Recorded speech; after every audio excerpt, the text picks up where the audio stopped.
İmam Sadiq deyir, möminə 6 dənə xüsusiyyət var, heç yaraşmır. O 6 xüsusiyyəti imanla yanbayan qoyursan alınmır. Əgər varsa iman yoxdur. Arxasıca buyurur, birinci xüsusiyyət budur, əl-usur. Çətin insandır. Yola getmək olmur ondan. Həyat yoldaşına qan utdurur. Bir dənə xırda məsələyə görə. Çətin insandır biraz. Çox xırdaçıldır. Sən 5 tamam demişdin, niyə 6-ya 5 dəqiqə işləmiş gəlmirsən? Çətindir də, bundan yola getmək mümkün deyil. Sən niyə mənlə oturmadın, çörək yemədin, getdin, bəlkə işi çıxdı. Bu tez küsmeyliklər bəzi vaxtlar yayılır. Bu ruhun kiçikliyi. Ki bu mövzuya toxunacağım ayrıca. Bu bir. İkinci buyurdu, və nəkədu. Xeyirsiz insanlar. Bir dənə xeyri yoxdur cəmiyyətə. Bir dənə xeyri yoxdur, bunu qoy kənara. Xeyir verənlərlə də mübarizə edir. Bir dənə sual verəsən ki, sən neynəmsən bugün heçən? Bu dindən ki danışırsan, sən neynəmsən? Qoy meydana görə neynəmsən? Üçüncü buyurdu, vəlləcacə. Bəhanəçi insanlar. Elə bəhanə axtarar ki, səni neysə vursun. Sözü ilə.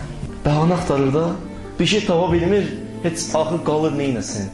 O yadıma düşdü, bir nəfər zindana düşür, zindana düşməmişdən qabaq buna tapşırırlar ki, orada diqqətli ol, çalış, danışma. Hər sözə fikir verirlər.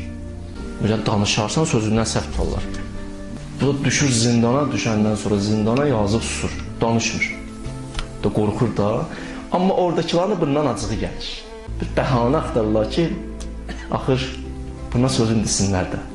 O da susur, danışmır. O tərəfdən sual verirlər, çox derir, fikir vermir. Yazıq axır, ürəyi partlayır, birdən baxır, nə qədər adam susar.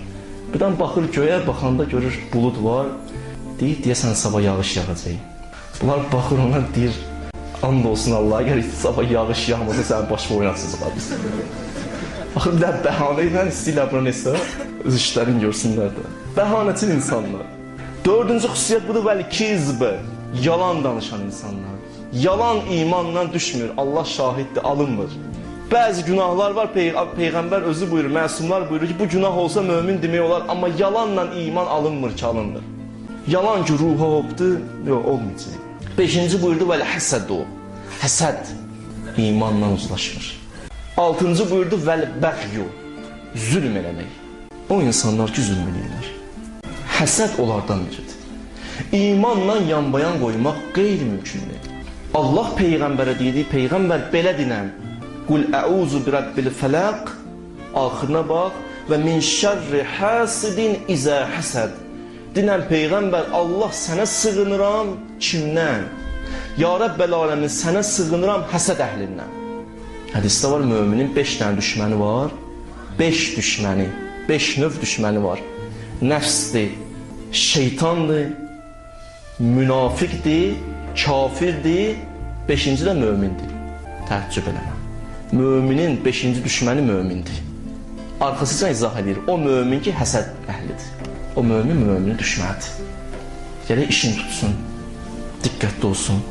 Nuh, Peyğəmbər gəmiyə minir, şeytan gəldi.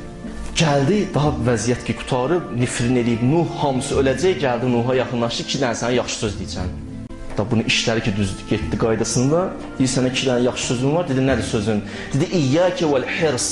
Nuh, sənə tapşırıram, tamaqdan uzaq ol günan. Niyə? Mən deyirəm, niyə? فَإِنَّهُ أَخْرَجَ أَبَوَيْكَ مِنَ الْجَنَّةِ. O tamaq sənin atavı və anavı, yəni Adəmdən Həvvanı cənnətdən çıxartdı. Günah deyildi ya. Orada təklif yox idi, şəriət yox idi. Bu nə deməkdir danışlar bir vaxt. Günah eləməmişdi Adəm. Kim ki deyir, Adəm haram iş görüb, səhv deyir. Heç haram iş görməmişdi. Başqa bir şeydir, izah olar inşallah. Dedi, ikinci tövsiyəm də sənə budur. Və iyyəkə vəl-həsəd. Sənə tapşırıram, həsədi qoy kənara. Birdən həsəd olsa, fəinnəhu əxrəcəni minəl cənnə. Bu həsəd məni cənnətdən çıxartdı. 6000 illik ibadətimi xaraba günə qoydu. Bir dənə getmədim səcdəyə. Dedim, o kimdir ki, gedim səcdəyə? O məndən nüfuzlu olsun. Getmədim, bu həsəd məni xaraba günə qoydu. Mən şeytan, indi insanlardan əl çəkmirəm. O günahla gəlib düşüb canına insanların. Həsəddir ki, qardaşı səbəb olur ki, qardaşı quyuya atsın. Yusifi niyə atlar quyuya? Yusifi qardaşları yığışır, atır quyuya, ona görə həsəd əhliyirlər. Atamız çox istəyir Yusifi. Səbəb olur ki, qardaş qardaşı öldürsün. Qabil Habilin qardaşı niyə öldürdü Habili, Adəmin ki oğlu? Ona görə ki, həsədi var idi Habilə. Gördü, onun kəsdiyi qurban Allahın dərgahında qəbul oldu, bunun kəsdiyi qurban qəbul olmadı. Acığı gəlirdi, getdi, öldürdü qardaşını. Qardaş qardaşı öldürür o. Mən 10 il təxminən bundan qabaq oxumuşdum. Şəhid Murtaza Mütəhərin kitablarının birində oxumuşdum ki, deyir, bir nəfər var idi, çox imkanlı idi, getdi bazardan, bir dənə də qul aldı, qul rejimi idi o vaxtı. Qulu gətirdi evinə, qula o qədər xidmət elədi, o qədər xidmət elədi. Artıq pul verdi, yemək verdi, bir il bunu xidmətdən sonra dedi, səndən bir dənə xahişim var, eləyərsən, qul dedi, mən xahiş istəyirsən, mən eləyim də. Da bu qədər mənə xidmət eləmirsən, dedi, yox, söz verirsən, eləyəcəksən, dedi, bəli. Dedi, səndən xahiş edirəm, bu mənim qonşumu görürsən, dedi, hə. O qonşum, mənim ondan acığım gəlir, həsədim var ona. Bilmirəm, neyniyim, onu məhv edeyim. Səndən xahişim budur, məni apar ginan onun evinin damında başımı kəs, qoy mən orada ölüm, onlar elə bilsinlər ki, məmurlar elə bilsin, bu məni öldürüb, onlar da getsinlər, tutsunlar, aparsınlar onu zindana, ondan sonra onu edam eləsinlər, mən rahat olum. Ölümünə hazırdır, ölümünə, ölüm təki. Amma bu yaşamasın. Bildin nə boyda böyük düşməndir həsəd əhli? Ölüm, bu yaşamasın. Qul dedi, olmaz dedi, mümkün deyil. Qul da razılaşdı. Bu da tarixdir amma. Gətirdi bunun başını kesti, qoydu damın üstündə, çıxdı, pul da götürüb çıxdı, getdi. Gəllər, tutdular, apardılar onu zindana. Onun üçün məmurlar fikirləşdi ki, bu insan əgər bunu öldürəcəkdisə, niyə damında öldürdü, gizlini başqa yerdə öldürərdi? Qulun da o insafı ki, biraz var idi, o imkan vermədi.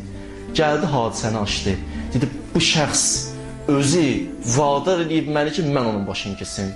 Həsəd əhlinin nə dünyası oldu, nə ahirəti. Həmən şəxs oradan çıxdı bayra, sağ-salamat yaşadı, amma bu getdi, öldü, cəhənnəmə vasıl oldu. Qutardı, getdi. Bu da sənin həsədin. Xasıran dünya və l-axira. Dünya da bərbad günə qaldı, ahirət də bərbad günə qaldı. İmam Muhammed Təqi əleyhissalam, bilirsiniz tarixdə iki imamı yoldaşı öldürüb, zəhərləyib. Onlardan biri İmam Həsəndir, biri İmam Muhammed Təqidir. Yoldaşı zəhərləyib. İmam Muhammed Təqinin yoldaşı, bir yoldaşı. Məmunun qızı idi, Ummul Fəzl. Məmun o qızı buna vermişdi ki, cəmaata göstərsin ki, bizim aramız yaxşıdır. Deyərsiniz, niyə almışdı? Onda vəziyyət başqa cür idi. Ummul Fəzli aldı, bir dənə də İmam Muhammed Təqinin başqa yoldaşı var idi, Səmanə. Ondan da İmam Əliyyənnəqi dünyaya gəlmişdi. Ummul Fəzlin övladı yox idi.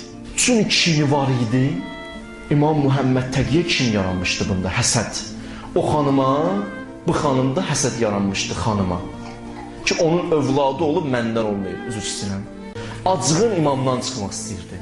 Məmunun da oğlu var idi, Mötəsim və Cəfər. Ki Mötəsim xəlifə oldu.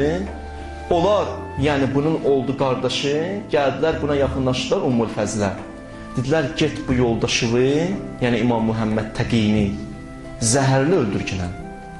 Çünki bu həsədi var idi imama, heç günahı yoxdur ya imamın. İmam neynəsin ki? O xanımdan buna qarşı günah yanılıb sənin qəlbində. O neynəsin ki? Övladı olmur. Bəzi kişilər də başqa cürdür ya. Bəzi kişilərdə var, oğul dünyaya gəlməsə, Allah qız övladı verir, xanımdan acığı gəlir. Bəzi kişilər də belədir. Namaz da qılır, acığı gəlir xanımdan, tərs-tərs baxır xanıma. Bu nə ruhda yaşayır, bu nə imandır, bu nə İslamdır. Cahiliyyət dövrü ilə bunun nə fərqi var? Bu xanım neynəsin sənin üçün?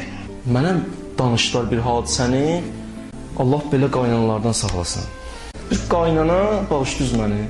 Bu gəlin ki, bunun övladı, indi şərait var, bilirdilər bunun bətnindəki qız uşağıdır. Qaynana o qədər məcbur elədi, bunun başına o qədər oyun açdı, axırda o uşağı tələf elədilər.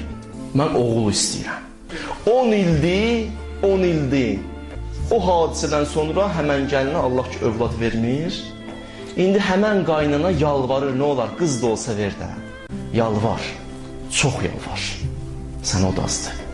Bu gəlin neynəsin ki, Allah buna qız övladı verir? Niyə zülm eləyirsən bu qədər olur?